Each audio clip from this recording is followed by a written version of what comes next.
మా ఇంటి CC camera footage. ఆ తర్వాత అతను కాల్ చేసి నన్ను బెదిరించి చాలా అమానుషమైన మాటలు మాట్లాడి, ఇంటికి వస్తున్నాను, ఎవరిని పిలుచుకుంటావో పిలుచుకో, ఏం చేస్తావో చేసుకో అని చెప్పి బెదిరించి అరగంటలో మా ఇంటికి వచ్చి నన్ను దారుణంగా కొట్టాడు.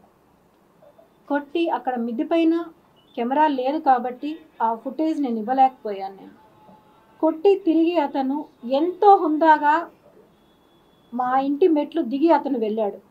దానికి కావాల్సిన ఎవిడెన్సెస్ అన్నీ కూడా నేను ఇంతకుముందే ఒక ఛానల్కి కూడా నేను ప్రొవైడ్ చేయడం జరిగింది.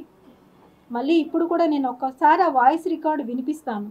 ఇవి వినిన తర్వాత కూడా ఎవరైతే ఇప్పుడు నా పైన నిందలు వేస్తున్నారో, ఎంత దారుణంగా మాట్లాడుతున్నారో, వాళ్ళు ఇది వినిన తర్వాత కూడా మాట్లాడగలరా అని నేను అడుగుతున్నానండి వాళ్ళని. చాలా అంటే చాలా ఘోరంగా.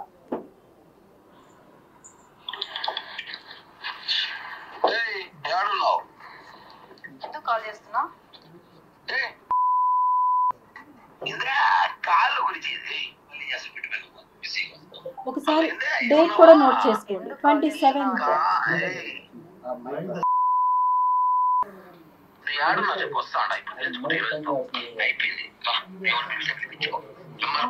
ఫోన్ చేసి రమ్మని చెప్పి వస్తున్నా.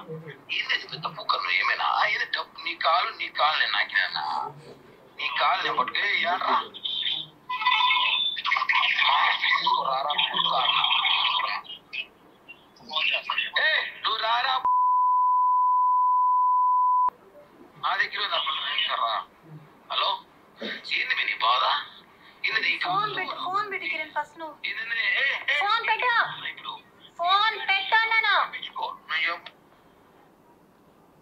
ఇలా బెదిరించిన ఒక 20 minutesకే అతను మా ఇంటికి వచ్చి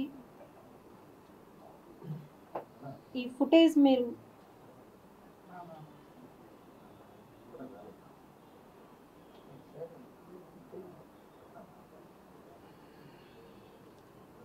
ఇది మీకు కనిపిస్తుందో లేదో, వచ్చి మా కింద డోర్ నాక్ చేసి మా పెద్ద అబ్బాయిని నేను ఎక్కడున్నానని అడిగి, నేను మిద్దె పైన ఉన్నాను అని చెప్పి బాబు చెప్పడంతో, అంటే మా పిల్లోళ్ళకి తెలియదు తనకి నాకు గొడవలు అవుతున్నాయి అప్పుడు అని చెప్పి నేను చెప్పలేదు వాళ్ళకి. పెద్ద అబ్బాయి కింద ఉన్నాడు, చిన్న అబ్బాయి నాతో పైన ఉన్నాడు. అయిన వెంటనే వచ్చి నన్ను దారుణంగా కొట్టి తిరిగి అతను ఎంతో హుందాగా వెళ్ళిపోయాడు. అతను ఆ రోజు చెప్పినట్టు అడిగాడు, నాకు చెప్పాడు, ఏ పోలీసుని పిలుచుకుంటావో పిలుచుకో, ఎవరు వస్తారో రాని నేను చూసుకుంటాను అన్నాడు. ఏం చెయ్యలేరు నేను ఎవరొచ్చినాను.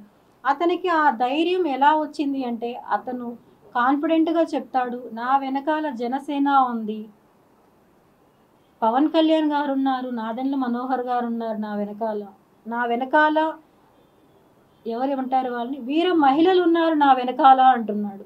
వీర మహిళలు పవన్ కళ్యాణ్ గారు, నాదెండ్ల మనోహర్ గారు, వీళ్ళందరూ కూడా అమ్మాయిల్ని మోసం చేయమని చెప్పి కిరణ్ రాయల్కి చెప్పారా?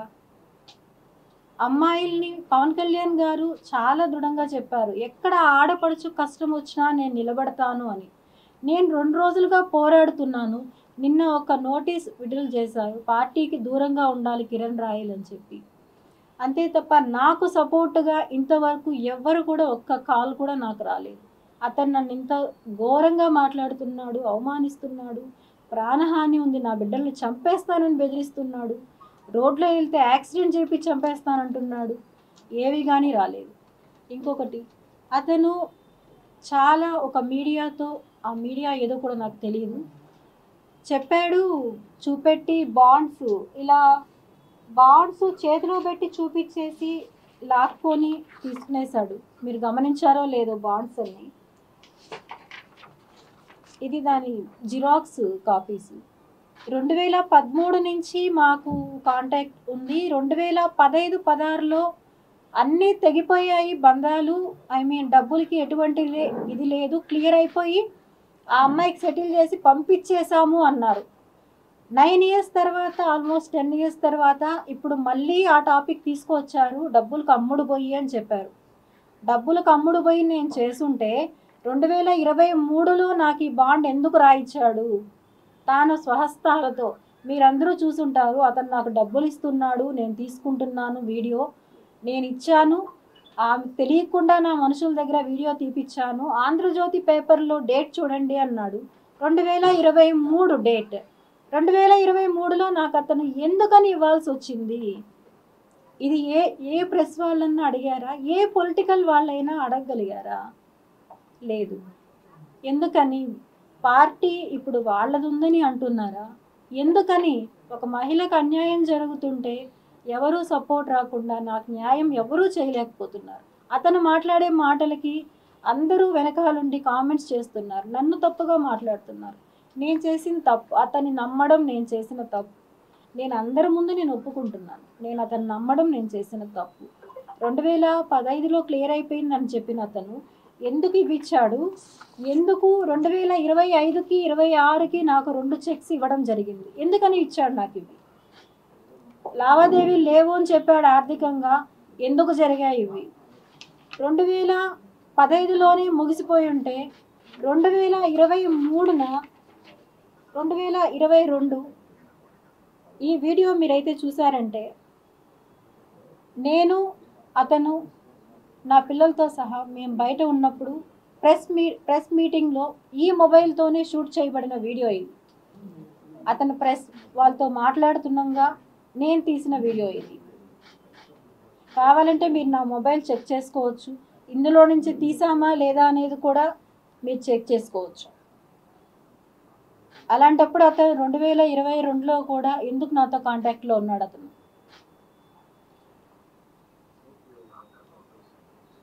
అదే టైం ఇక్కడ అతని చేతుల్లో మోసపోయింది నేను ఒక్కదాన్ని కాదు. ఇంతకుముందు మానస అనే అమ్మాయిని ఘోరంగా మోసం చేశాడు. ఆ అమ్మాయి దౌర్భాగ్యం ఏమంటే, కన్న బిడ్డకు కూడా అమ్మాయి దూరం అయ్యి ఎన్నో బాధలు ఎదుర్కొని ఆ అమ్మాయి లైఫ్, అమ్మాయి ఎటో వెళ్ళిపోయింది బిడ్డను వదిలి. ఆ అమ్మాయి ఎంతో ఫైట్ చేసింది. ఆ తర్వాత నేను వచ్చాను, నాకు ముందు ఎవరున్నారో నాకు తెలియదు.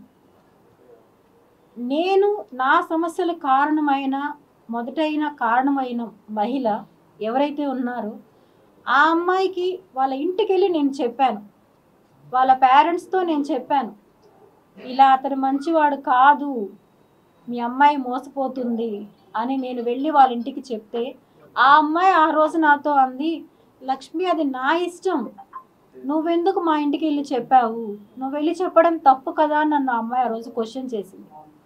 అదే అమ్మాయి 1 ఇయర్ తిరక్క ముందనే నాకు కాల్ చేసి ఎలా ఏడ్చిందంటే, ఆ అమ్మాయి ఒక చిన్న ఎగ్జాంపుల్, నేను ఆ అమ్మాయిది రివీల్ చేయకూడదని నేను అనుకున్నాను, కానీ ఇప్పుడు కిరణ్ రాయల్ చేస్తున్న ఈ ప్రచారానికి ఇవన్నీ అబద్ధాలు, ఇవన్నీ ఏదో క్రియేషన్స్ అని చెప్తున్నాడు, దానివల్ల నేను రిలీజ్ చేయాల్సి వస్తుంది.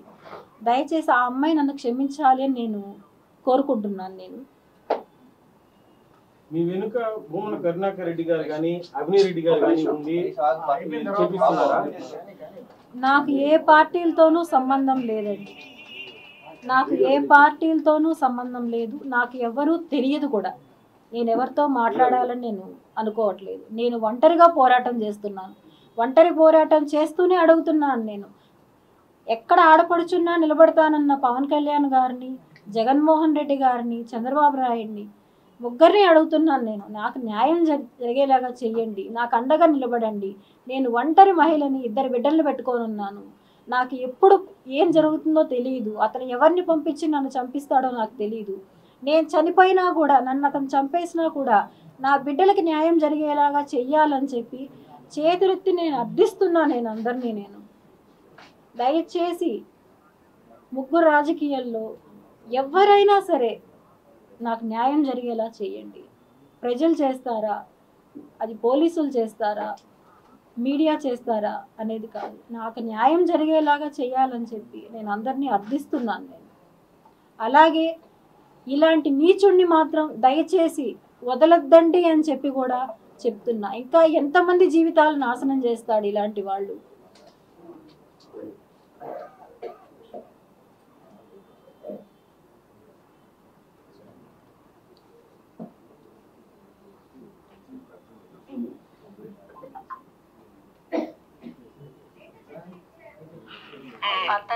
అదే అంటున్నా, అతనితో ఉండే వాళ్ళే నాకు చెప్పారు, అక్క నువ్వు బాధపడతావు, వాడికి తెలిసిందంటే ఇంకా వాళ్ళని చంపేస్తాడని చెప్పి నేను ఇంకా ఏది బయట పెట్టను. వాళ్ళు ఉండే వాళ్ళే నాకు బయట వీళ్ళు చెప్తూ ఉంటారు, అక్క నువ్వు బాధపడతావు అక్క, వద్దక్క, ఆయన గురించి నాకు తెలుసు, ఆయన వదలడక్క, ఎప్పటికీ వదలడక్క ఆయన వాళ్ళని, అంతా ఊరికే అక్క, అదంతా సెగక్క, నువ్వు నమ్మద్దక్క అంటాడు. చెప్పాను కదా మీకు, 1.5 years, 11 years 2013లో నాకు నాకు ఒక మాట అన్నాడు నీ గురించి, ఏమన్నాడంటే నువ్వేదో పీక్తావని, నువ్వేదో డబ్బులు ఇస్తావని, నాకు డబ్బులు ఇచ్చే లక్ష్మిని వదులుకున్నా అన్నాడు. అంటే నువ్వు డబ్బులు ఇస్తాననే లక్ష్మితో ఉన్నావా, ఇష్టపడలేదా అంటే అవును డబ్బుల కోసమే ఉన్నా తనతో అన్నాడు. విన్నారు అందరూ?